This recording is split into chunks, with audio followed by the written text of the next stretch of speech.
Kanchipuram వకుడా silks నాణ్యత మా ప్రాధాన్యత. మదీనాగూడ, మియాపూర్, హైదరాబాద్ లో త్వరలో శుభారంభం.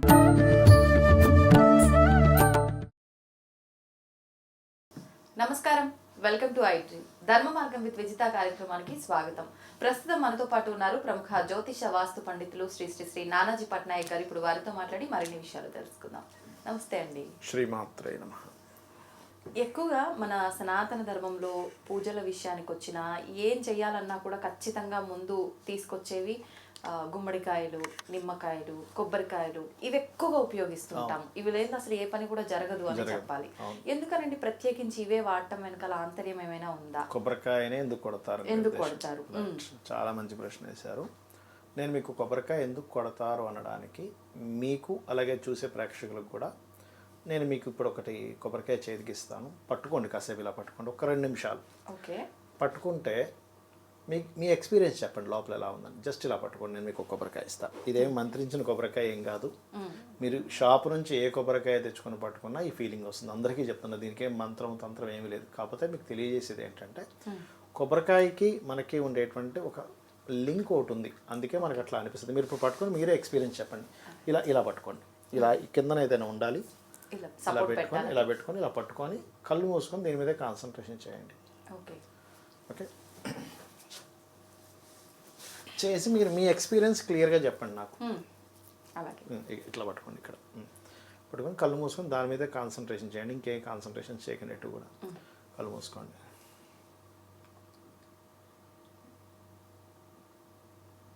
ఒక 2 నిమిషాలు అయితే మీకు లోపల మీరు ఎక్స్పీరియన్స్ మీరే చెప్పండి, నేనేం చెప్పను.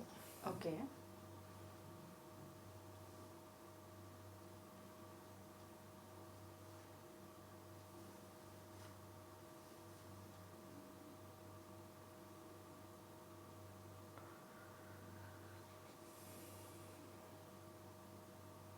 అవుతున్నారు ఎక్స్పీరియన్స్? తిరుగుతుందండి లోపలంతా, ఏదో తిరిగినట్టు, మామూలుగా మనకు తల తిరిగినట్టు అనిపిస్తుంది కదా, ఆ ఫీలింగ్ కొబ్బరికాయ లోపల ఏదో తిరుగుతున్నట్టుంది కదా కంప్లీట్ గా. అసలు లోపల ఏదో అసలు ఒక ఎలకేదో ఉంటే తిరుగుతుందో, వాటర్ ఏదో ఉంటే తిరుగుతున్నట్టు అనిపించింది కదా. ఒక్కసారి లావణ్య పిలిచినా నేను, మీరు ఒక్కసారి చూపించండి మళ్ళీ ఎలా పట్టుకోవాలి ఏంటి అని. ఏం లేదమ్మా, సింపుల్, ఏం లేదు. ఇప్పుడు ఇలా ఉంది కదా కొబ్బరికాయ, ఇలా పట్టుకోండి ఇట్లా చెయ్యి ఇలా పెట్టి మీ కాన్సన్ట్రేషన్ అంతా కూడా దీని మీద పెట్టండి. మీరే చెప్పండి మీ ఎక్స్పీరియన్స్ ఎలా ఉంది ఏంటనేది. ఓకే, స్ట్రైట్ అంతే సరిపోద్ది. పట్టుకొని మీ కాన్సన్ట్రేషన్ అంతా కూడా దాని మీద పెట్టండి, కొబ్బరికాయ మీద. మీ ఎక్స్పీరియన్స్ చెప్పండి, ఎట్లా ఉంది, లోపల ఏమైనా అవుతుందా ఏంటి.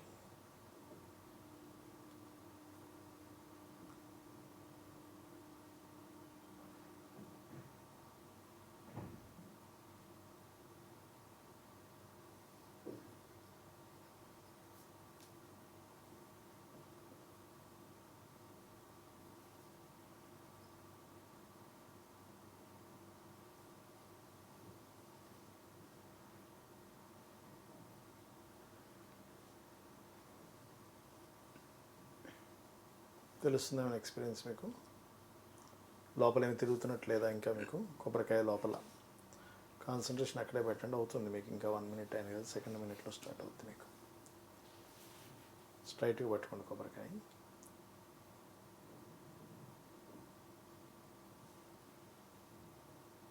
స్లోగా స్టార్ట్ అవుతుంది. స్టార్ట్ అయిందా? ఏమనిపిస్తుంది?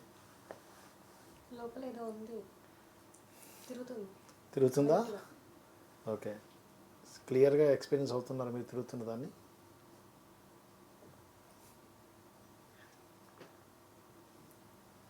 ఊహ అయితే కాదు కదా, మీకు ఊహించుకోవట్లేదు కదా, తిరుగుతుంది క్లియర్గా తెలుస్తుంది. మేము ఏదో అవుతుంది అన్నామని చెప్పి అవుతుంది అంటున్నావా? నిజంగా అవుతుందా? లైట్గా అవుతుంది. ఏమవుతుంది? తిరుగుతున్నట్టుగా ఉంది లైట్గా. లోపల ఏదో తిరుగుతుంది కదా, లోపల తిరుగుతుందా? చేయి తిరుగుతున్నట్టు అనిపిస్తుందా? నా చెయ్యి అని కాదు, లోపల. ఓకే,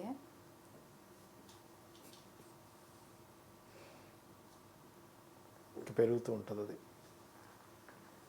చాలా స్పష్టంగా తిరుగుతున్నట్టు అనిపిస్తుంది లోపల. అలానే ఉందా? ఇంకొంచెం ఎక్కువ తిరుగుతున్నట్టు అనిపిస్తుందా? అలాగే తిరుగుతుంది కదా, రైట్. ఓకే, డాన్స్ చూసారు కదా, మీకు కూడా సేమ్ ఇంకొకరిని కూర్చోబెట్టినా అదే వస్తుంది.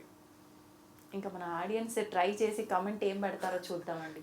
ఎక్స్పీరియన్స్ అయ్యారు కదా అంటే మన వాళ్ళు ఎందుకు కొబ్బరికాయ కొట్టమంటారు అంటే మన ఎనర్జీ, మన ఆరా లెవెల్స్ తొందరగా కనెక్ట్ అవుతాయి కొబ్బరికాయకి. వెంటనే ఒక 2 నిమిషాలు వెళ్ళిపోయి లోపల కనెక్ట్ అయ్యి తిరగడం స్టార్ట్ చేసింది లోపలది. అందుకే కొబ్బరికాయ కొట్టమంటారు. యాక్చువల్లీ మనలో ఉండేటువంటి నెగిటివ్ ఎనర్జీ పోతుంది కాబట్టి. ఏమైనా డౌట్ ఉంటే అడిగేసే కొబ్బరికాయకి సంబంధించి ఇంకేమన్నా లేదా కూర్చున్నావు కదా అడిగే. మంచి ఎక్స్పీరియన్స్ అయితే చేశారు కదా లోపల తిరుగుతున్న విషయం ఎప్పుడైనా అబ్జర్వ్ చేశారు కదా మీరు ఇది? మీరు ఏమైనా మంత్రం వేశారా? నేను ఏ మంత్రం వేయలేదు. మంత్రాలు కదా అంటే మంత్రం వేసే వాళ్ళు వేరే ఉంటారు, ఇంకెక్కువ తిరుగుతుంది అప్పుడు యాక్చువల్గా మంత్రం వేస్తే కనుక. కాకపోతే నేనే మంత్రం వేయలేదు దీనికి. ఇదే ఎక్స్పీరియన్స్ మీరు ఎవ్వరు కొబ్బరికాయ చక్కగా కొబ్బరికాయ తీసుకుని పెట్టుకున్నా వస్తుంది. కానీ ఇందులో ఒక 1,00,000 మందిలో ఒకరిద్దరికి రాదు. ఎందుకు రాదు చెప్తాను నేను. అది వాళ్ళ ఆలోచనలన్నీ ఎక్కడో ప్రాబ్లమ్స్లో ఉంటారు చూసారా. వాళ్ళ ఆలోచనలు ఎక్కడెక్కడో పిచ్చి పిచ్చి తిరిగితే మనం పూజ మీద ఎలా అయితే కాన్సన్ట్రేషన్ చేయాలో కాన్సన్ట్రేషన్ చేయలేకపోతే మాత్రం వాళ్ళకి తెలియదు అనుభవం. కానీ 1,00,000 మందిలో తీసుకుంటే 9,999 మందికి ఎక్స్పీరియన్స్ అవుతుంది. ఇది నేను మీకు ఎందుకు చేయించానంటే మనం కొబ్బరికాయ ఎందుకు కొడతాం, వేరేవి ఎందుకు కొట్టమంటే ఈ కొబ్బరికాయకు ఉన్నటువంటి లక్షణం ఏంటంటే మన ఆరాని, మన నాడీ మండల సంబంధించిన దాన్ని వెంటనే కనెక్ట్ చేసుకుంటుంది. అది మన ఆరాతో కనెక్ట్ అయిపోయింది కొబ్బరికాయ. అందుకే మీరు 2 నిమిషాలు పట్టుకొని మీ ఆరాతో కనెక్ట్ అయిపోయింది. అది లోపల ఉండే షట్చక్రాలకి మీ దీనికి కనెక్ట్ అయిపోయింది. ఇది అందుకే లోపల తిరుగుతుంది. అది మీకు లోపల తిరుగుతున్న ఫీలింగ్ చాలా స్పష్టంగా ఉందా లేదా? ఇంకా నేను చెయ్యి కూడా ఊగుతుందేమో అనుకున్నా, ఊగలేదా? అంటే మీ చెయ్యి కూడా లైట్గా షేక్ అయింది, లైట్గా, ఎక్కువ కాలేదు కానీ లైట్గా అయింది. అంటే లోపల తిరుగుతున్న దాన్ని బట్టి అయింది మీకు, మీరేం తిప్పట్లేదు. అది అదే చాలా బాగా స్పష్టంగా లోపల ఏదో ద్రవ పదార్థం లాంటిది ఉంది, అది తిరుగుతోంది తెలిసింది కదా. అంటే ఏంటంటే మన యొక్క ఆరా రిలేటెడ్ సంబంధించింది దానికి కనెక్ట్ అయిపోద్ది ఇమీడియట్లీ. అందుకే మన వాళ్ళు చాలా క్లియర్గా కొబ్బరికాయే కొట్టాలి దేవుడి దగ్గర అని చెప్పారు. ఓకే, అంటే ఆ పాజిటివ్ వైబ్రేషన్స్ మనకు దానికి అంత తొందరగా ఆరాన్ని కనెక్ట్ చేస్తాయి. అందులో పర్టికులర్గా కొబ్బరికాయకు ఉండేటువంటి దానికి చాలా చెప్తారు. అహం పోతుందని, మనలో ఉండేటువంటి అహం ఇదవుతుందని ఇట్లా చెప్తూ ఉంటారు. అయితే పర్టికులర్గా ఎవరైతే మనం కొబ్బరికాయ కొట్టే ముందు 1-2 మినిట్స్ క్యారీ చేసి ఉంటాం, దాన్ని చేతితో పట్టుకుని ఉంటాం. ఎప్పుడైతే కాసేపు పట్టుకున్నామో అది కనెక్ట్ అవుతుంది, ఎప్పుడైతే కొట్టామో మనలో ఉండే నెగిటివ్ ఎనర్జీ పోతుంది. అందులో మీరు పర్టికులర్గా ఏదైనా ఒక పూజ చేసినప్పుడు ఖచ్చితంగా కొడతాం. అప్పుడు ఏంటంటే మిమ్మల్ని ఆపేది ఏమిటంటే మీ చుట్టూ ఉన్న నెగిటివ్ ఎనర్జీ. ఎప్పుడైతే భగవంతుడికి పూజ చేసుకుని కొబ్బరికాయ కొట్టారో టక్కనది ఆ నెగిటివ్ ఎనర్జీ పటాపంచలు అవుతుంది. అందుకే చాలామంది వాళ్ళు చేసే జపం ఫలించడానికి జపం అయిపోగానే కొబ్బరికాయ కొడతారు అమ్మవారికి, తొందరగా ఫలిస్తుంది. మీరు ఇంకోటి గమనించండి, మీరు ఇక్కడంటే కొంచెం తక్కువగానే ఊర్ల వైపు మీరు వాటర్ ఉందో లేదో తెలియడం కొబ్బరికాయ పట్టుకుని ఇలా తిరుగుతారు, అది టింగ్ అని పైకి లేస్తుంది. నేను విన్నా ఈ విషయం. మీరు యూట్యూబ్లో కొట్టిన బోర్ వేసేటప్పుడు ఇలా పట్టుకొని తిరుగుతా ఆ పాయింట్ దగ్గర రాగానే కొబ్బరికాయల పైకి వస్తుంది. అది ఎవరికైనా వస్తుందా లేదంటే అది ఎక్స్పీరియన్స్ ఉంటే ఇంకా తొందరగా వస్తుంది. కొంచెం దాన్ని ప్రాక్టీస్ చేస్తే just ½ an hour of practice వచ్చేస్తుంది మీకు. అది అప్పుడు వాటర్ ఎక్కడ ఉందో అక్కడ ఇది అవుతుంది, అక్కడ మీరు వేస్తే బోర్ వస్తుంది, అందులో ఎటువంటి డౌట్ లేదు. ఎవరికో సరిగా చూడడం రాకపోతే చెప్పలేం కానీ వస్తుంది. అలాగే నిమ్మకాయ గుమ్మడికాయ కూడా మనం చేస్తాం, ఎందుకంటే నిమ్మకాయకి కూడా ఒక ఎనర్జీ ఉంటుందండి. పట్టుకుంటే ఇంత ఎక్స్పీరియన్స్ రాదు కానీ కొబ్బరికాయ అంత ఎక్స్పీరియన్స్ రాదు కానీ కొంత ఎనర్జీ మీకు తెలుస్తూ ఉంటుంది నిమ్మకాయ పట్టుకుంటే. అప్పుడు ఎలాంటి ఫీలింగ్ ఉంటుంది? మీరు నిమ్మకాయ దండని కట్టి అమ్మవారి మెడలో వేస్తారు. మనం ఏదైనా ఆలయానికి వెళ్ళినప్పుడు ఆ నిమ్మకాయ మనకి ఇస్తారు పురోహితులు, టెంపుల్లో ఇక తీసుకోండి అంటే మనం పట్టుకుంటాం. నిమ్మకాయకు ఉండే లక్షణం ఏంటంటే అమ్మవారికి ఏదైతే విగ్రహం ఉందో అక్కడ కింద యంత్రం ఉంటుంది కదా, అక్కడ ఒక పాజిటివ్ ఎనర్జీని క్యారీ చేసి మనకి తీసుకొచ్చే శక్తి నిమ్మకాయకు ఉంటుంది. అది ఎక్కడికి వెళ్తుందో అక్కడ ఆ ఎనర్జీని అది ఫామ్ చేసుకోగలదు, దాన్ని తీసుకోగలదు. మనం తీసుకున్నప్పుడు ఏమవుతుంది, ఆ ఎనర్జీ ఎప్పుడైతే మన దగ్గరికి వచ్చిందో మన చుట్టూ ఉండే ఆరాలో ఉండే నెగిటివ్ ఎనర్జీ పోతుంది. అందుకే నిమ్మకాయ మామూలుగా మీరు ఎప్పుడైనా బాగా డిస్టర్బ్డ్గా ఉన్నారనుకోండి, నిమ్మకాయ కాసేపు పట్టుకొని ఏదైనా మంత్రం చదువుకోండి, మీకు తెలియకుండా ఒక పాజిటివ్ ఎనర్జీ వస్తుంది. అది కాకుండా దేవుడి దగ్గర పెట్టుకుంది కానీ పట్టుకోగలుగుతుంది, అందుకే పాజిటివ్ ఎనర్జీ వస్తుంది. అప్పుడు వాళ్ళకి అబ్బా నాకేదో బాగుంది అందుకే నేను నిమ్మకాయ తెచ్చుకుంటారు, కొంత అడిక్ట్ అయిపోతారు కూడా దానికి. అబ్బా నాకు, ఎందుకంటే వాళ్ళకి వాళ్ళ జన్మజాతకంలో పాపగ్రహ సంబంధాలు ఎక్కువగా ఉన్నప్పుడు వాళ్ళు ఎక్కువ డిస్టర్బ్ అవుతుంటారు. అందుకే వాళ్ళు వెళ్ళి తెచ్చుకున్నప్పుడు వాళ్ళు ఫ్రీ అవుతుంటారు. గుమ్మడికాయ దగ్గరికి వచ్చేసరికి ఇది 2 రకాలు ఉంటుంది గుమ్మడికాయ. ఒకటేమో ఇంటికి కడతారు గుమ్మానికి, మరొకటేమో ఇలా ఏదైనా కారు కానీ బండి కానీ కొత్తది తీసుకున్నప్పుడు తిప్పి చేస్తారు. ఈ వెహికల్స్కి నెగిటివ్ ఎనర్జీ స్టార్టింగ్లో ఉన్నప్పుడు ఎక్కువగా ఉంటుందండి. దానికి కొన్ని ప్రేతలు, కొన్ని నెగిటివ్ ఎనర్జీస్ చుట్టుముట్టు ఉంటాయి. ఇలా ఎప్పుడైతే తిప్పి దాని మీద కర్పూరం వెలిగించి పూజ చేసి తిప్పి కొట్టేస్తారు చూసారా, అవి వచ్చి దాన్ని తింటాయి. ఇంకా గుమ్మడికాయకి సంబంధించిన దాన్ని తినేసి వదిలేస్తాయి. లేకపోతే ఏమవుతుందంటే ఆ నెగిటివ్ ఎనర్జీతో కూడినటువంటి ఆ వెహికల్ మీద మనం ప్రయాణం చేసేటప్పుడు మన ఆలోచనలు వేరే వైపు వెళ్ళిపోవడం, యాక్సిడెంట్స్ అవ్వడం జరుగుతూ ఉంటాయి. ఇంకొక గుమ్మడికాయ మన ఇంటికి కట్టుకుంటాం, మీకు తెలుసు కదా. ఆ గుమ్మడికాయకు ఉండేది ఏంటంటే మన ఇంటికి లోపలికి ఎంటర్ అవ్వకుండా ఎనర్జీని అక్కడ ఆపుతుంది అది. అందుకే అది తొందరగా పాడైపోవడము జరుగుతుంటాయి స్టార్టింగ్లో. అందుకే చూడండి, స్టార్టింగ్లో 2-3 గుమ్మడికాయలు తొందరగా అయిపోతాయి, దాని తర్వాత ఎక్కువసేపు ఉంటుంది మళ్ళీ. ఎందుకు అంటే స్టార్టింగ్లో ఉండే ఆ చుట్టూ ఉండేటువంటి నెగిటివ్ ఎనర్జీని తీసేసింది. అలాంటప్పుడు ప్రతిసారి కులిపోవాలిగా, ఎందుకు అవ్వట్లేదు, స్టార్టింగ్లో ఎందుకు అవుతుంది అంటే దానికి కారణం అది. అందుకే మన వాళ్ళు ఇన్ని ఆలోచించి కొబ్బరికాయ పెట్టారు కొట్టడానికి. ఇప్పుడు ఈ గుమ్మడికాయ కొట్టేదన్నారు కదా, చాలా మంది ఇంటికి కూడా అప్పుడప్పుడు కొట్టడము, లేదంటే కొడతారండి. పిల్లలకి దిష్టి తగిలింది అన్నప్పుడు కూడా కొంతమంది ఇలా కొట్టడం అనేది చేస్తూ ఉంటారు. అప్పుడు కూడా మీరు ఇప్పుడు ఇందాక చెప్పిన విధానమే జరుగుతుందా? వెహికల్ దగ్గర కొట్టినప్పుడు ఎలా జరిగిందో అలాగే జరుగుతుందా? ఎందుకంటే దృష్టి అని ఉంటుంది కదా, దృష్టి దోషం ఒకటి పోవడము. రెండవది ఏంటంటే వాళ్ళు రకరకాల ప్రాంతాలు తిరిగి వచ్చారు. బయట ఊర్లో వెళ్ళి వచ్చినప్పుడు గుమ్మడికాయలు కొడుతుంటారు, వేరే దేశానికి వెళ్ళి వచ్చినప్పుడు. ఎందుకంటే ఎక్కడెక్కడ ఎటువంటి నెగటివ్ ఎనర్జీస్ ఈ నారాలోకి చేరాయో తెలియదు. అప్పుడు ఈ గుమ్మడికాయ తీసుకొని దాని మీద హారతి కర్పూరం వెలిగించి తిప్పి కొట్టేస్తారు. అప్పుడు ఏమవుతుందంటే ఆ ఎనర్జీస్ అన్నీ కూడా అక్కడికి ఆగిపోతాయి, ఇంకా అతనితో క్యారీ చేయకుండా. అందుకే తెలియని ఒక ఎనర్జీ వస్తుంది వాళ్ళకి, ఒక ఫీల్ వస్తుంది, బికాజ్ ఆఫ్ కారణం అది. ఇవన్నీ మన వాళ్ళు ఎందుకు సింపుల్గా, ఎందుకు చిన్నపిల్లలు ఏడుస్తుంటారు, మనం ఉప్పు తీసుకొని నానమ్మలో అమ్మమ్మలో ఇలా ఇలా ఇలా తిప్పి పడేటప్పుడు వెంటనే ఆరిపేస్తారు. అప్పటి వరకు ఏడ్చినటువంటి పిల్లవాడు ఇలా ఆపేసాడు, అరే ఆగిపోయాడే, ఎన్ని చెప్పినా ఆగడు. అప్పటి వరకు ఎత్తుకొని తిరుగుతాం, అదంట ఇదంట ఎన్ని చెప్పినా. ఎందుకు అంటే బికాజ్ ఆఫ్ ఈ విశ్వంలో positive energy and negative energy రెండు ఉన్నాయి. ఈ రెండింటిని మహర్షులు వాళ్ళ యొక్క తపోశక్తితోని శాస్త్రాల్లో రాశారు. నెగిటివ్స్ రెండు ఉన్నాయి, positive energy and negative energy రెండు ఉన్నాయి ఎనర్జీస్. దీన్ని నువ్వు ఈ రకంగా పోగొట్టుకో. ఈ కొబ్బరికాయ విషయంలో ఈ ఎనర్జీ నీకు కనెక్ట్ అవుతుంది, తొందరగా కొబ్బరికాయ నీకు కనెక్ట్ అవుతుంది. అందుకే నువ్వు గుడిలో దేవుడి దగ్గర కొడతావు.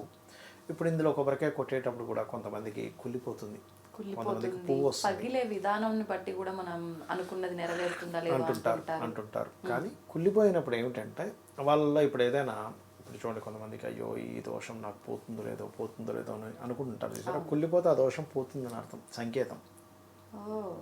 కానీ ఏదో అశుభంగా భావించాల్సిన అవసరం లేదు. కుళ్ళిపోతే భగవంతుడు చెప్పడం, నీకు ఈ దోషం పోయింది ఈ రూపంలో పోను, ఏం టెన్షన్ పడకని. అంటే మనసులో అనుకుంటూ ఉంటారు, పూజలో కూర్చుంటారు కానీ అమ్మా అదేదో ఉంది, అది ఎట్లాగవుతుంది బాధపడుతూ ఉంటారు. ఆ రూపంలో పోతుందని అర్థం. పువ్వు వస్తే ఈ సంకల్పం నాకు నెరవేరుతుందో లేదో అని భయపడుతుంటారు కొంతమంది. అప్పుడు పువ్వు వస్తే నీకు ఒక ధైర్యం ఇవ్వడానికి అట్లా. అయితే ఒకటి పువ్వు వచ్చినా రాకపోయినా ఒకటే అనుకోవాలి, నేను భగవంతుని నమ్ముకున్నాను, ధైర్యంగా నేను ఒక అడుగు ముందుకు వేశాను, భగవంతుడు ఉన్నాడు, నేను ధర్మంగా ఉన్నాను అనుకుంటూ వెళ్తే ఆటోమేటిక్గా పువ్వు వచ్చినా రాకపోయినా మీకు భగవంతుడు అండ ఉంటుంది. అంతేగాని పూజ చేస్తున్నాను కానీ అవుతుందో లేదో, ఏమిటో ఇక్కడ మనం కూర్చున్నాం అనుకుంటే కాదు. అక్కడ చూడ్డానికి విగ్రహమో పటమో ఉన్నా ఖచ్చితంగా మీరు పూజ మొదలు పెట్టగానే పక్కన నిలబడుతుంది దేవత, మీరు చేసే ప్రతిదీ గమనిస్తుంది. నిజంగా అలా వచ్చి కూర్చుండిపోతారు. అంటే కొంతమంది అంటారు కదా, మనం పూజ చేసే విధానాన్ని బట్టి, మంత్రం చదివే విధానాన్ని బట్టే వస్తుంది, లేదంటే రాదు అని. అలా కూడా ఉంటుందా? లేదంటే ఖచ్చితంగా మంత్రము చదివే విధానం ఒక ఎత్తు అయితే భావన is most important. Okay okay. ఇప్పుడు తల్లి ఉంది, పిల్లవాడు పేరు పెట్టి ఇంటి పేరుతో సహా పిలిస్తే తల్లి పలకదు, అమ్మ అని ఒక చిన్న ఇదంటే వెంటనే పలుకుతుంది. ఏంటి, తల్లికి బిడ్డ అనే భావన. మీరు అమ్మని ఎప్పుడు కూడా తల్లి అనే భావనతో కనుక పిలిస్తే ఇంకా అద్భుతం, ఇంకా అందరూ తిరగలేదు. నేనైతే ఒకటే చెప్తాను అందరికీ కూడా, బెస్ట్ ఫ్రెండ్ ఎవరంటే ఫస్ట్ భగవంతుడే మీ బెస్ట్ ఫ్రెండ్. వాస్తవం. నెక్స్ట్ బెస్ట్ ఫ్రెండ్ అంటే ఫాదర్ అండి, మదర్, వీళ్ళే బెస్ట్ ఫ్రెండ్స్. ఇంకా తర్వాత మంచి అనుకూలంగా ఉండే భర్త, లేకపోతే మీ ఫ్రెండ్స్ ఎవరైనా తర్వాత వస్తారు. ఎందుకంటే మీ మంచి కోరేది ఎవరు అంటే ఫస్ట్ భగవంతుడే మంచి కోరుతాడు, తర్వాత తల్లిదండ్రులే కోరుతారు. ఇంకా చెప్పాలంటే వీళ్ళిద్దరు అటు ఇటు వేసుకున్నా పెద్ద ఇబ్బంది ఏం లేదు, తల్లిదండ్రులు ఫస్ట్ తర్వాత భగవంతుని వేసుకున్నా తప్పేం లేదు. ఎందుకంటే మనకు కనబడే భగవంతులు వీళ్ళిద్దరు, తల్లిదండ్రులు ఇద్దరు కూడా. కాబట్టి ఇంకెవరికో కొంతమందికి మాతృదోషాలు పితృదోషాలు కొన్ని ఉంటాయి, అందుకు వాళ్ళకి ఇబ్బందులు ఉంటాయి, that is different thing. But ఏంటంటే మీరు ఎప్పుడైతే నిత్యము మీరు చేసే ప్రతిదీ చెప్పుకుంటూ ఉన్నారో అంత బెస్ట్ ఫ్రెండ్ ఇంకోరు ఉండరు అసలు. సంతోషం అండి, చాలా మంచి విషయాలు తెలియజేశారు. నిజంగా నాకైతే కళ్ళకు కట్టినట్టుగా ఆ విధానాన్ని చూపించారు. నిజంగా అనుకుంటారు ఏదో చెప్తారులే అని చెప్పి, ప్రతి ఒక్కరు ఇది నిజంగా ఎక్స్పీరియన్స్ చెయ్యాలి కొబ్బరికాయ విధానాన్ని. నాకైతే మంచి అనుభూతి ఎక్స్పీరియన్స్ అయితే వచ్చింది. ధన్యవాదాలండి. శ్రీమాత్రే నమః.